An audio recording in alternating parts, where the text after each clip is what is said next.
नमस्कार दोस्तों, जय हिंद, वंदे मातरम। मैं इंदु स्वागत करती हूँ आप सभी का आपके अपने चैनल आईपी स्टडी पॉइंट पे, जहां आपको शिक्षा विभाग और अन्य विभागों की परीक्षाओं की तैयारी कराई जाती है। आज हम शुरू करेंगे यूपी ट्रिपल एससी पेट एग्ज़ाम की तैयारी, जिसमें सबसे पहला हमारा जो सब्जेक्ट है, शुरुआत करने जा रहे हैं भारतीय इतिहास से, इंडियन हिस्ट्री। इसमें हम सबसे पहले पढ़ेंगे प्राचीन इतिहास, फिर मध्यकालीन इतिहास और फिर आधुनिक भारत। हमारे चैनल पे आपको यूपी ट्रिपल एससी पेट के सभी विषयों की तैयारी कराई जाएगी। तो तैयारी को और भी अच्छा और बेहतरीन बनाने के लिए जुड़े रहिए हमारे साथ, पढ़ते रहिए हमारे साथ। शुरू करेंगे हम आज का टॉपिक। चैनल को सभी लोग सब्सक्राइब कीजिएगा, वीडियो को लाइक और शेयर कीजिएगा। शुरू करते हैं आज का टॉपिक एक कोटेशन के साथ कि नसीब के आगे झुकना नहीं, नसीब के आगे कभी झुकना नहीं, थक कर बैठना मगर कभी रुकना नहीं। शुरू करते हैं आज का टॉपिक। आज का पॉइंट हमारा पहला क्या है? पाषाण काल। पाषाण काल को 3 भागों में बांटा गया है। कितने भागों में बांटा गया है? 3 भागों में बांटा गया है। पुरा पाषाण काल, मध्य पाषाण काल और नव पाषाण काल। अगला पॉइंट हमारा क्या कहता है कि पुरा पाषाण काल में मनुष्य की जीविका का मुख्य आधार शिकार था। क्या आधार था, क्या बेस था पुरा पाषाण काल में? तो मनुष्य की जीविका का जो बेस था वो था शिकार। पहले के लोग क्या करते थे? शिकार करते थे खाली और जीवन अपना जीते रहते थे। इस काल को आखेटक तथा खाद्य संग्राहक काल भी कहा जाता है। अगला पॉइंट क्या कहता है कि लगभग 36,000 ईसा पूर्व में आधुनिक मानव पहली बार अस्तित्व में आया। कितने ईसा पूर्व? 36,000 ईसा पूर्व। आधुनिक मानव को होमो सेपियंस भी कहा जाता है। आधुनिक मानव को, मॉडर्न जो ह्यूमन है उसको क्या कहते हैं? होमो सेपियंस। और मानव का जो साइंटिफिक नाम है, वैज्ञानिक नाम है, उसे क्या कहते हैं? होमो सेपियंस कहा जाता है। तो 3 पॉइंट हो गए। पहला पॉइंट हमारा क्या है कि पाषाण काल को कितने भागों में बांटा गया? 3 भागों में। पुरा पाषाण काल, मध्य पाषाण काल और नव पाषाण काल। मनुष्य की जीविका का मुख्य आधार शिकार था। आखेटकर खाद्य संग्राहक काल कहा गया। अगला पॉइंट कहता है कि आधुनिक मानव को क्या कहा गया? होमो सेपियंस कहा जाता है।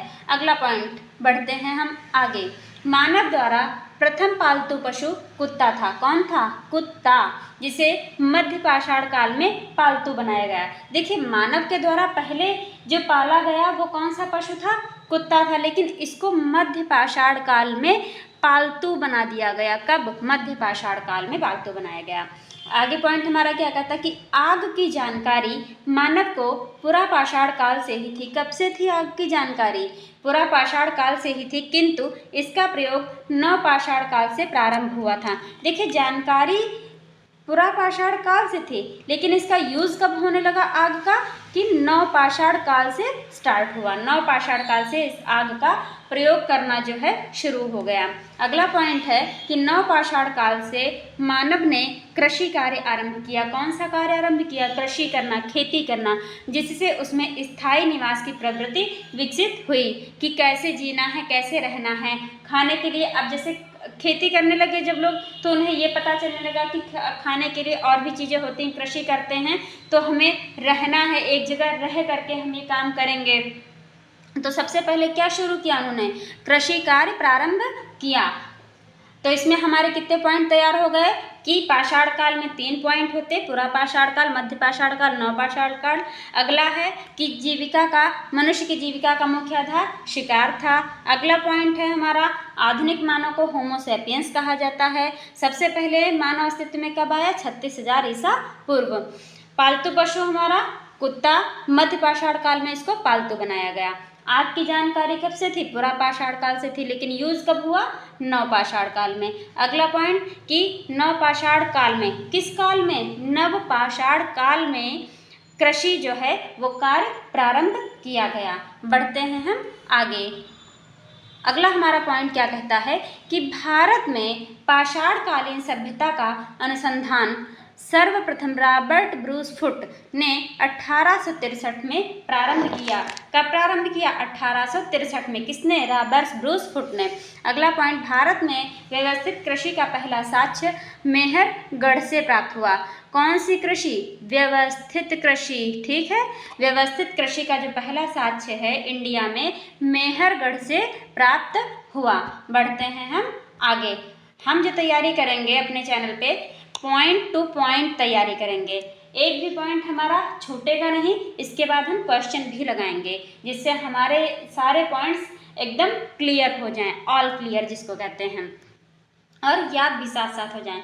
तो अगला पॉइंट हमारा कहता है कि बिहार के चिरांद नामक, कौन सा नाम है? चिरांद। चिरांद नामक नवपाषाणकालीन स्थल से हड्डी के औजार मिले हैं। किसके औजार मिले हैं? हड्डी के औजार मिले। अब नाम ही जब चिरांद है उसका, तो वहाँ मिलेगा क्या? हड्डी के औजार ही मिलेंगे। ठीक है, बिहार के चिरांद नामक नवपाषाणकालीन स्थल में, ये चिरांद नामक जो स्थल है वो है कैसा? पुरापाषाण काल या मध्य पाषाण काल नहीं है कैसा? नवपाषाण काल है। उसमें क्या मिला है? वहाँ से हड्डी के औजार मिले हैं। अगला पॉइंट, पाषाण काल के तीनों चरणों का साक्ष्य बेलन घाटी इलाहाबाद से प्राप्त हुआ है। अगला पॉइंट, औजारों में प्रयुक्त की जाने वाली पहली धातु तांबा थी। कौन सी थी? तांबा। तथा इस धातु का ज्ञान मनुष्य को सर्वप्रथम हुआ। सबसे पहले मनुष्य ने कौन सी धातु का यूज किया है? तांबा। अगला पॉइंट है कि चावल की खेती का प्राचीनतम साक्ष्य कोलडीहवा इलाहाबाद से पाया गया। चावल की खेती का जो साक्ष्य था, किसकी? चावल की खेती का, तो कोलडीहवा इलाहाबाद से पाया गया चावल की खेती का साक्ष्य। और पहिए का आविष्कार नवपाषाण काल में हुआ। पहिए का आविष्कार कब हुआ? नवपाषाण काल में हुआ। कोलडीहवा से क्या मिला? चावल की खेती का साक्ष्य। सबसे पहले धातु कौन सी यूज की गई? तांबा यूज की गई। हड्डी के औजार कहाँ से मिले? चिरांद नामक स्थल से मिले। अगला पॉइंट पढ़ेंगे, सर्वप्रथम 1921 ईस्वी में राय बहादुर दयाराम साहनी ने तत्कालीन भारतीय पुरातत्व विभाग के निदेशक सर जॉन मार्शल, कौन से मार्शल? जॉन मार्शल के नेतृत्व में हड़प्पा नामक स्थल की खुदाई कर इस सभ्यता की खोज की। हड़प्पा नामक स्थल की खुदाई किसके नेतृत्व में की? जॉन मार्शल के नेतृत्व में। किसने की? तो 1921 में दयाराम साहनी जी ने की। किसकी खुदाई? हड़प्पा नामक स्थल की खुदाई की जॉन मार्शल के नेतृत्व में 1921 में मिस्टर दयाराम साहनी जी ने। आया समझ में? आगे बढ़ते हैं, अगले पॉइंट पे आते हैं। हड़प्पा के पश्चात 1922 में राखाल दास बनर्जी ने, कौन से बनर्जी? राखाल दास बनर्जी ने मोहनजोदड़ो नामक स्थल की खोज की। तो सबसे पहले हड़प्पा नामक स्थल की खोज किसने की? दयाराम साहनी जी ने। कब? 1921 में। किसके नेतृत्व में? तो जॉन मार्शल के नेतृत्व में। अगला पॉइंट, राखाल दास बनर्जी ने किसकी खोज की? मोहनजोदड़ो की खोज की। कब? 1922 ईस्वी में। आगे बढ़ते हैं हम लोग कि भारत में सर्वाधिक, आगे बढ़ते हैं कि भारत में सर्वाधिक सैंधव स्थल कहाँ पाए गए? तो गुजरात में। सबसे ज़्यादा अगर सैंधव स्थल पाए गए, सैंधव मतलब सिंधु नदी से जुड़े हुए, सैंधव स्थल कहाँ पाए गए? गुजरात में पाए गए हैं। अब हम बढ़ते हैं पॉइंट टू पॉइंट, जहाँ से क्वेश्चन 100% आता है। हर टीचिंग एग्जाम हो या नॉन टीचिंग में तो पूछा ही पूछा जाता है। यहाँ से क्वेश्चन एकदम तैयार कर लीजिए आप लोग। शुरू करते हैं पॉइंट। हड़प्पा सभ्यता प्रमुख स्थल उत्खननकर्ता, वर्ष, नदी, स्थितियों प्राप्त साक्ष्य। हड़प्पा सभ्यता में कौन कौन से स्थल खोजे गए हैं? उत्खननकर्ता कौन है? किस साल में खोजे गए हैं? किस नदी के किनारे हैं? स्थित कहाँ पे हैं? और साक्ष्य कौन कौन से मिले हुए हैं? सबसे पहले हम लोग प्रमुख स्थल पढ़ेंगे क्या? हड़प्पा। हड़प्पा देखिए, हड़प्पा के उत्खननकर्ता कौन है? दयाराम साहनी है, अभी हमने आपको बताया। ठीक है, वर्ष 1921, वर्ष 1921। कौन सी नदी है? रावी नदी है। ठीक है, हड़प्पा सभ्यता की खोज दयाराम साहनी जी 1921, रावी नदी के किनारे। स्थित कहाँ पे है हड़प्पा? मोंटगोमरी जिला, पाकिस्तान। मोंटगोमरी जिला पाकिस्तान में स्थित है। आगे बढ़ेंगे, प्राप्त साक्ष्य कौन कौन से हैं? तो मोहरों पर एक श्रृंगी पशु, ठीक है, एक श्रृंगी पशु, तांबे की इक्का गाड़ी और अन्नागार, ये कहाँ से मिले हैं? हड़प्पा से मिले हैं। अगला पॉइंट है हमारा मोहनजोदड़ो। कौन सा स्थल है? मोहनजोदड़ो। इसके कौन है? राखाल दास बनर्जी। 1922 में इसकी खोज हुई। ठीक है। सिंधु नदी के किनारे स्थित है कौन? मोहनजोदड़ो। किसके किनारे? सिंधु नदी के किनारे स्थित है। स्थित कहाँ पे है ये? लरकाना पाकिस्तान में। हड़प्पा मोंटगोमरी पाकिस्तान और मोहनजोदड़ो लरकाना पाकिस्तान में। और प्राप्त साक्ष्य कौन से हैं? 3 मुख वाले देवता, पशुपतिनाथ, नर्तकी की कांस्य मूर्ति, विशाल अन्नागार व स्नानागार, सूती वस्त्र। इतनी सारी चीज़ें कहाँ से मिली हैं?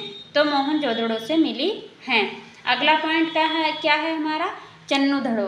कौन सा हड़प स्थल है? चन्नूधड़ो। एन.जी. मजूमदार। कौन है?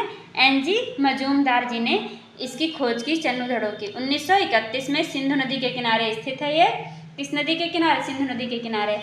और स्थित कहाँ पे है? तो ये सिंध में ही, पाकिस्तान में सिंधु है, सिंध वहाँ पे जो है स्थित है। यहाँ पे सिंध है, सिंधु नहीं, ठीक, सिंधु नदी है।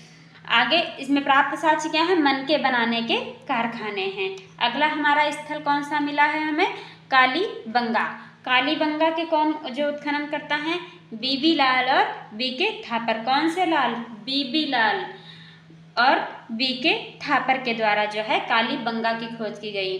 कब? 1953 में। 1953 में खोज की गई है। किस नदी के किनारे है कालीबंगा? घग्गर नदी के किनारे है। स्थित कहाँ पे है? श्री गंगानगर राजस्थान में। कहाँ पे है? इंडिया में। ये इंडिया में है। कालीबंगा कहाँ है? राजस्थान में। श्री गंगानगर में है वो, इंडिया में, ये पाकिस्तान में नहीं है।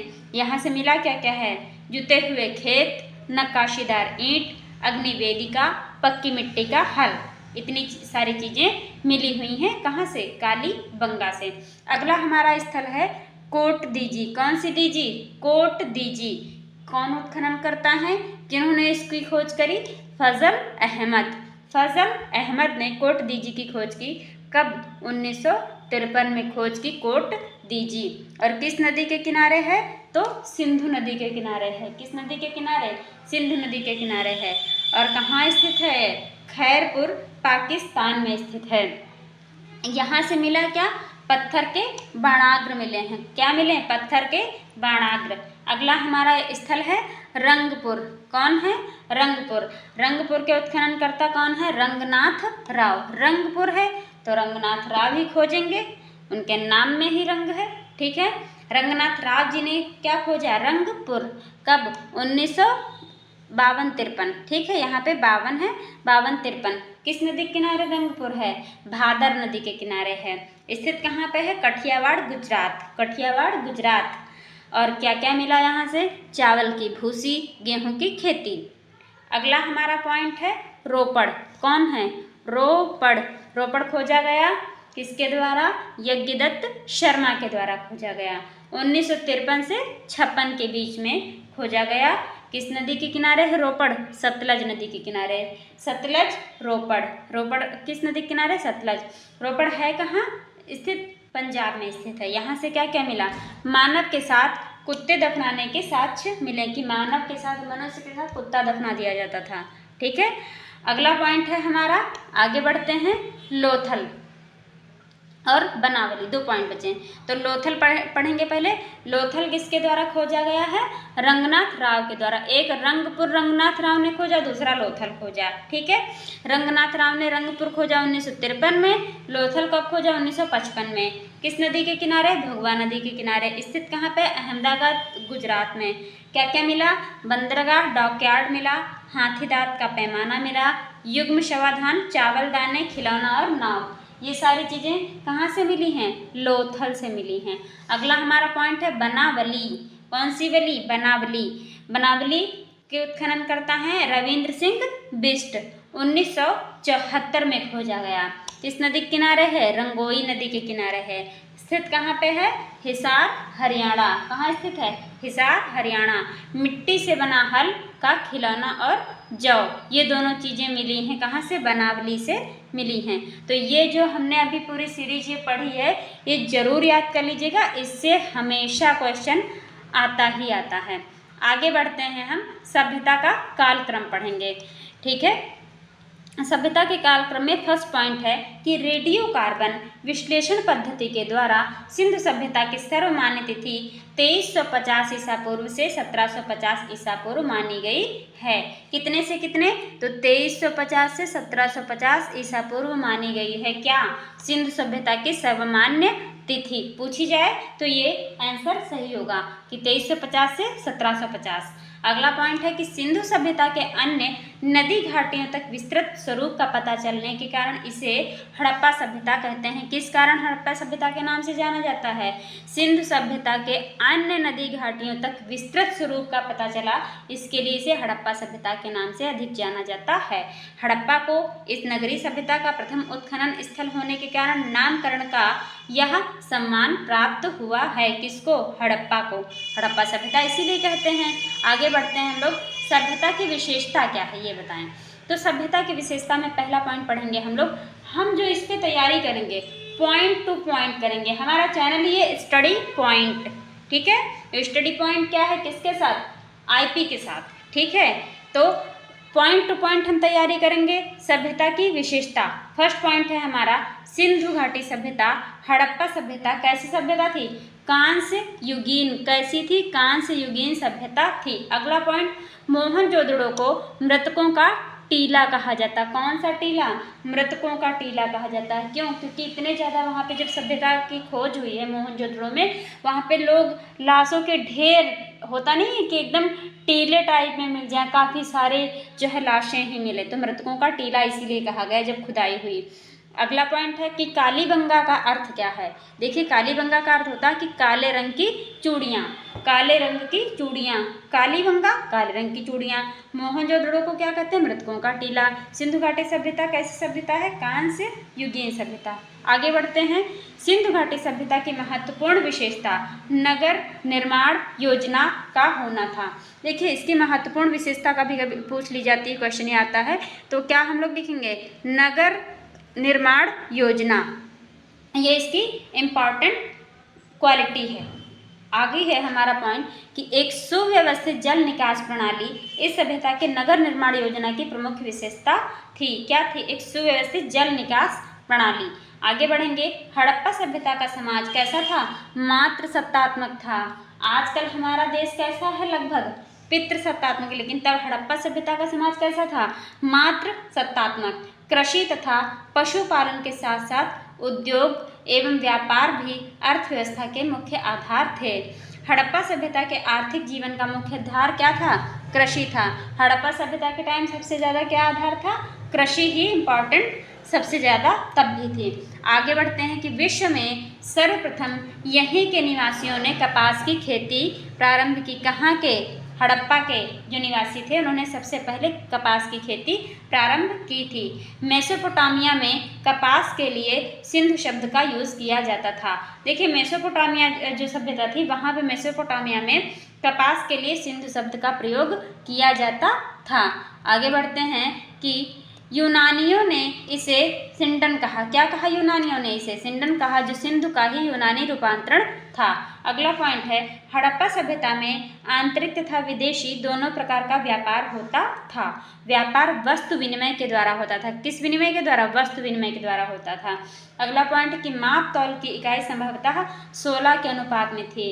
कितने रेशियो में माप तौल की इकाई? 16 के रेशियो में थी। अगला पॉइंट है कि हड़प्पा सभ्यता में प्रशासन संभवतः वणिक वर्ग के द्वारा चलाया जाता था। आगे बढ़ते हैं, इस सभ्यता में मातृ देवी की उपासना का प्रमुख स्थान था। कौन सी देवी? मातृ देवी की उपासना का जो प्रमुख स्थान था, मातृ देवी। साथ ही पशुपति, लिंग, योनि, वृक्षों तथा पशुओं की भी पूजा की जाती थी। ये इम्पॉर्टेंट पॉइंट है, पूछ लिया जाता है इसमें कि किस देवी की उपासना होती थी, तो मातृ देवी की उपासना होती थी। यहाँ पे उस टाइम पशुपति जी, लिंग, योनि, वृक्षों तथा पशुओं की भी पूजा की जाती थी। आगे बढ़ते हैं कि पशुओं में कुबड़ वाला सांड। कौन सा वाला सांड? कुबड़, जिसके कुबड़ निकला होता है। पशुओं में कुबड़ वाला सांड सर्वाधिक महत्वपूर्ण पशु था। उसकी पूजा का प्रचलन भी था कुबड़ वाले सांड का। ठीक है। आगे पॉइंट है हमारा कि इस काल में मंदिर के अवशेष नहीं मिले। इस काल में किसके अवशेष नहीं मिले अगर पूछा जाए तो मंदिर के अवशेष नहीं मिले। अगला पॉइंट है, इस सभ्यता के निवासी मिट्टी के बर्तन निर्माण, मोहरों के निर्माण, मूर्ति निर्माण आदि कलाओं में प्रवीण थे। कौन कौन से? तो मिट्टी के बर्तन निर्माण, मिट्टी के बर्तन बनाते थे, मोहरों का निर्माण करते थे और मूर्ति का निर्माण करते थे। इस ऐसी 3 कलाओं में प्रवीण लोग थे। अगला पॉइंट है कि मोहरें अधिकांशतः सेल खड़ी की बनी होती थी। किस खड़ी की? सेल खड़ी की बनी होती थी। हड़प्पा सभ्यता में शवों को दफनाने एवं जलाने की प्रथा प्रचलित थी। शवों को क्या किया जाता था? या तो जलाया जाता था या तो दफनाया जाता था, जो आजकल भी होता है। आएंगे अगले पॉइंट पे कि मानव शास्त्रियों के अनुसार 4 जाति समूह। कौन कौन से? तो 4 जाति समूह। देखो, प्रोटो ऑस्ट्रेलाइड, भूमध्य सागरीय, मंगोलियन एवं अल्पाइन द्वारा इस सभ्यता का निर्माण हुआ था। कौन कौन सी 4 जातियां थी? प्रोटो ऑस्ट्रेलाइड, भूमध्य सागरीय, मंगोलियन एवं अल्पाइन के द्वारा इस सभ्यता का निर्माण हुआ था। आगे बढ़ेंगे हम लोग, पढ़ेंगे लिपि। क्या पढ़ेंगे? तो पढ़ेंगे हम लोग लिपि कैसी थी। तो हड़प्पा की जो लिपि है भाव चित्रात्मक थी। कैसी? भाव चित्रात्मक लिपि थी। यह लिपि प्रथम पंक्ति में दाएं से बाएं, ये क्वेश्चन इंपॉर्टेंट है, ध्यान से पढ़ लीजिएगा कि ये जो लिपि थी पहली जो लाइन प्रथम पंक्ति में पहली लाइन में दाएं से बाएं तथा दूसरी पंक्ति में बाएं से दाएं लिखी गई है। कैसे लिखी जाती थी कि जैसे पहली लाइन है तो ये दायां है, दाएं से बाएं लिखी जाएगी और फिर जब दूसरी लाइन लिखेंगे तो यहीं से चालू कर देंगे, इधर बाएं से दाएं। जैसे हम लोग कैसे लिखते हैं? हम लोग लिखते हैं यहाँ से बाएं से चालू करते हैं, यहाँ खत्म हो जाती लाइन, फिर यहीं से बाएं से चालू करते फिर लिखते हैं। लेकिन ऐसा नहीं, पहले क्या होता था कि दाएं से बाएं लिखना है, फिर बाएं से दाएं दूसरी पंक्ति लिखते हैं। इस लेखन पद्धति को कौन सी पद्धति कहते हैं? ब्रेस्टोफेदम कहा जाता है। इंपॉर्टेंट कौन सी? ये वाली, ठीक है, जो का ब्रेस्टोफेदम कहा गया है। इसे अभी तक पढ़ा नहीं जा सका है। इस लिपि को जो दाएं से बाएं पहली लाइन में और बाएं से दाएं दूसरी लाइन में लिखी जाती है, इसे ब्रेस्टोफेदम कहते हैं। इसको अभी तक पढ़ा नहीं जा सका है। तो आज हमने जितने पॉइंट पढ़े हैं सिंधु सभ्यता के बारे में, उससे रिलेटेड क्वेश्चन लगाएंगे। बढ़ते हैं क्वेश्चन। अब आप सभी लोग क्वेश्चन लगाइए और देखिए आपकी तैयारी कितनी अच्छी है और आपका प्रेजेंस ऑफ माइंड कितना अच्छा है। क्वेश्चन लगाइए। फर्स्ट क्वेश्चन है कि प्रागैतिहासिक काल के अंतर्गत किन संस्कृतियों को रखा जाता है? ए कांस्य, बी लौह, सी पाषाण, डी ताम्र। बताइए किन संस्कृतियों को रखा जाता है? तो ऑप्शन नंबर सी सही आंसर है, पाषाण। प्रागैतिहासिक काल के अंतर्गत पूछा गया है तो इस पाषाण जो है ऑप्शन सही होगा, संस्कृति को रखा जाता है। आगे बढ़ेंगे हम लोग। आगे क्वेश्चन क्या कहता है कि मानव सभ्यता के विकास को प्रथम अवस्था कौन सी थी? मानव सभ्यता के विकास की जो प्रथम सभ्यता है, प्रथम अवस्था है, वो कौन सी थी? ए पशुचारण अवस्था, बी शिकार अवस्था, सी कृषि अवस्था, डी औद्योगिक अवस्था।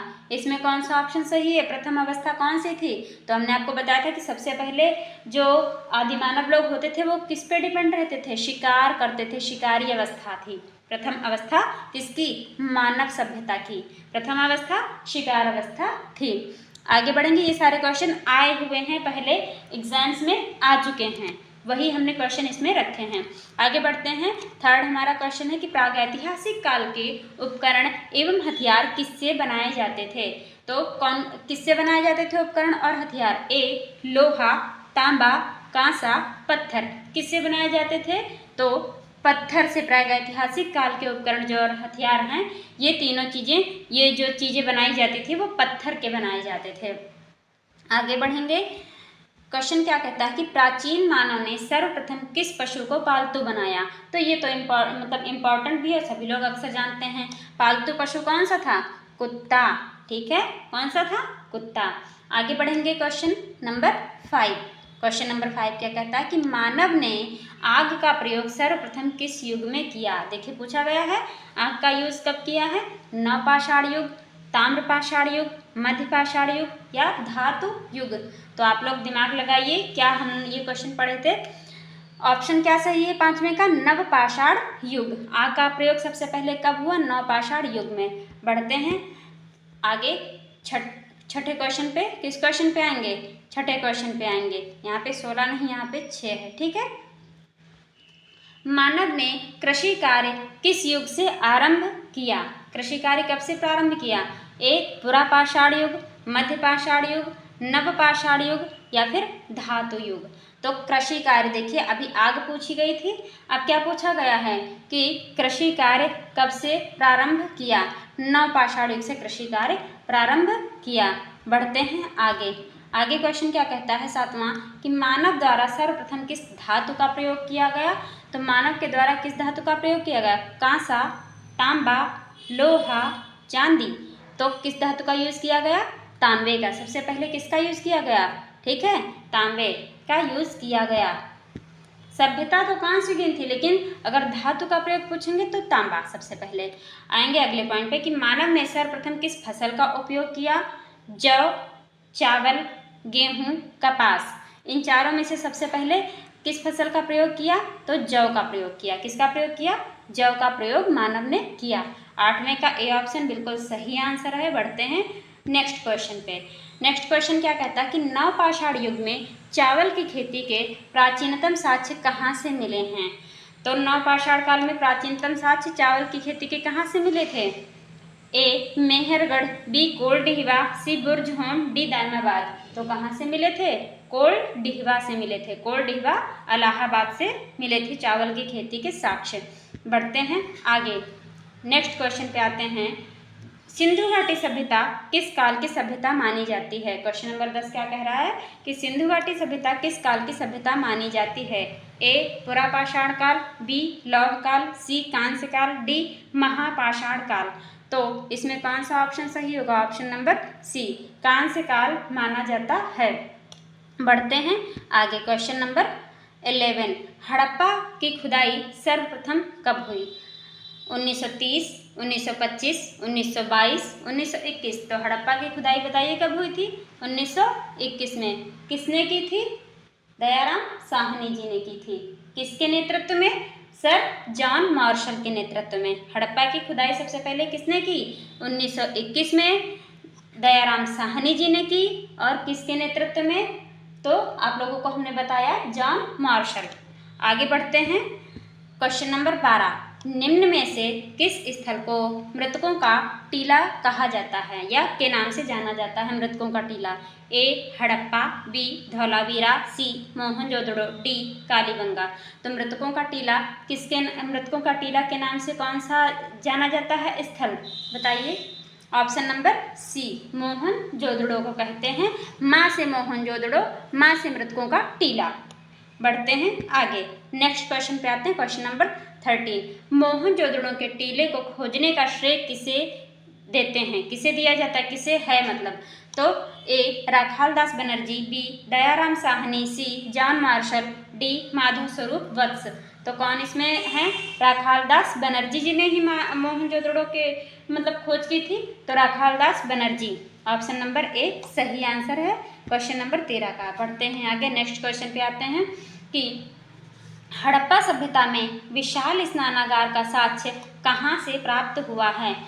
Option A Harappa, B Mohenjodaro, C Lothal, D Dholavira. विशाल स्नानागार कहाँ से मिला है? ऑप्शन नंबर बी, मोहनजोदड़ो से मिला हुआ है। Option number B question number 14 का बिल्कुल सही आंसर है। बढ़ते हैं आगे। क्वेश्चन नंबर 15 पे आते हैं। इस तरह के क्वेश्चन हमेशा पूछे जाते हैं। निम्न में से कौन सा युग्म सुमेलित नहीं है? अब नहीं अगर कभी पूछ ले तो उसको पहले टिक कर लीजिए, जिसमें कि ये याद रहे कि क्वेश्चन गलत नहीं होना चाहिए। ठीक, सुमेलित नहीं पूछा गया। नगर नदी हड़प्पा किस नदी के किनारे है? पूछा गया। ऑप्शन पहले पढ़ लेते हैं। हड़प्पा, रावी, मोहनजोदड़ो, सिंधु, कालीबंगा, घग्गर, लोथल, सतलज। तो बताइए कौन सा सुमेलित नहीं है? तो क्या सुमेलित नहीं है? ऑप्शन नंबर डी, लोथल और सतलज, ये जो है नहीं सुमेलित है। बाकी हड़प्पा रावी नदी के किनारे, मोहनजोदड़ो सिंधु नदी के किनारे, कालीबंगा घग्गर नदी के किनारे है। लेकिन लोथल वाला ऑप्शन गलत है। बढ़ते हैं नेक्स्ट क्वेश्चन पे। कि सिंधु घाटी सभ्यता में गोदीवाड़ा का साक्ष्य कहाँ से प्राप्त हुआ है। गोदीवाड़ा का साक्ष्य कहाँ से प्राप्त हुआ है सिंधु घाटी सभ्यता में? A Dholavira, B Lothal, C Surkotada, D Chanhudaro. तो कौन सा ऑप्शन इसमें सही होगा? Option number B Lothal. गोदीवाड़ा का साक्ष्य लोथल से मिला हुआ है। 16 का बी सही ऑप्शन है। आएंगे 17 क्वेश्चन पे। नेक्स्ट क्वेश्चन हमारा क्या कहता है कि निम्न में से किस धातु का प्रयोग हड़प्पा के लोग नहीं करते थे। फिर पूछ लिया गया कि किसका प्रयोग नहीं करते थे। ए सोना, बी चांदी, सी कांसा, डी लोहा। किसका प्रयोग नहीं करते थे? ऑप्शन नंबर डी लोहे का प्रयोग हड़प्पा के जो लोग थे वो नहीं करते थे। क्या? लोहा का यूज। आएंगे नेक्स्ट क्वेश्चन पे, क्वेश्चन नंबर 18 और लास्ट क्वेश्चन।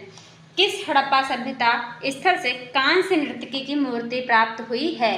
कांस्य नर्तकी की मूर्ति कहाँ से प्राप्त हुई है? ए मोहनजोदड़ो, बी हड़प्पा, सी कालीबंगा, डी चन्नूधड़ो। कहाँ से कांस्ययुगीन कांस्य नर्तकी की मूर्ति प्राप्त हुई है? तो ए मोहनजोदड़ो से प्राप्त हुई है। Option number A question number 18 का बिल्कुल सही आंसर है। तो आज की वीडियो हम यहीं समाप्त करते हैं। मिलते हैं हम आपको नेक्स्ट वीडियो में। तो सभी लोग चैनल को सब्सक्राइब कीजिएगा, वीडियो को लाइक और शेयर कीजिएगा, कमेंट में ज़रूर बताइए